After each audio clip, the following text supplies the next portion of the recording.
Did you beat in your beater head? Let me show you how to replace it, cause this bad boy needs a replacement. You hear that? Ooh, it's not so good. First, you need to prepare the operating table for surgery. Alright, let's see. Let's move everything out of the way. Here we go. Moving this out of the way. Getting this out of here. Seeing this. Want to make sure to move it. Get your microphones out of the way. Take these off.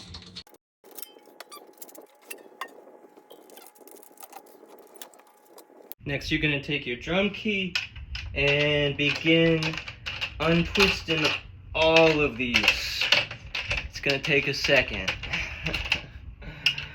Oh boy, we love this. This is the most fun part, isn't it? Once they're all unscrewed, you can go ahead and take the rim off. It's okay if these get out of place. You're gonna be moving them back into place in a second.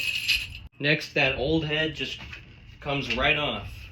This bad boy, ooh, years. Goodbye, old friend. If you haven't already, but you want some more muffling, go ahead, throw a pillow, blanket in there. You know, you do you. You do what you like. For next, we got the head. Remo, I'm not sponsored, but if Remo, you want to sponsor me, I'll take it. Next, you want to be sure that your kick drum is upright, or at least upright with your head. Here's the top of it, and I want to line that up with the top of my kick drum. Now we can go ahead, take our ring back, put it back on. In that order, make sure your ring is on the outside. Next, you want to go ahead and get all of these hooks finger tight, which means you get them threaded and you twist them as much as you can with your fingers without putting in much force. Just so much that your fingers can do it. So finger tight, they say.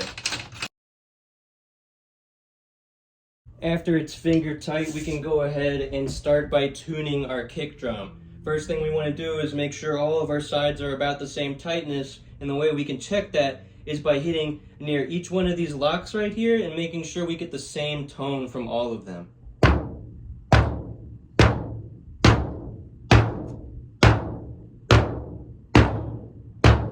Already that sounds really not good.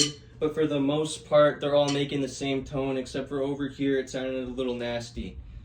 Now we're gonna adjust this to our personal preference. You can start by doing one full turn or a half turn, maybe 2 turns since we're at finger tightness, just to get that first sound. And it's a good practice to go across from each other on the tuning pegs here. You can already hear the head stretching in. It's just good practice to go across, so it's a little easier to keep your place. Okay, I may have already tightened that one.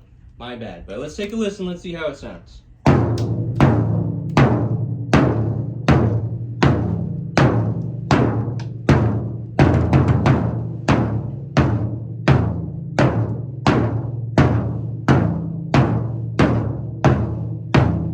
Doing a pretty good job.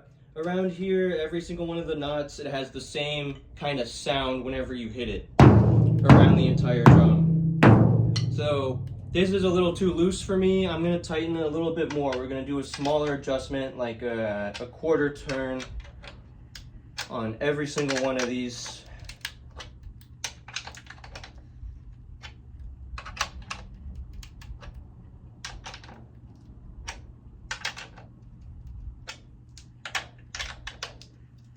Now you double check again that you got the same sound by every single one of these locks. Ooh, already. Oh, it sounds a little bit low. Make it a little bit tighter.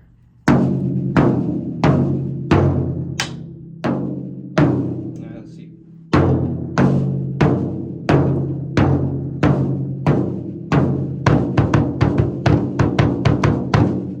Still a little loose, but I'm gonna keep going.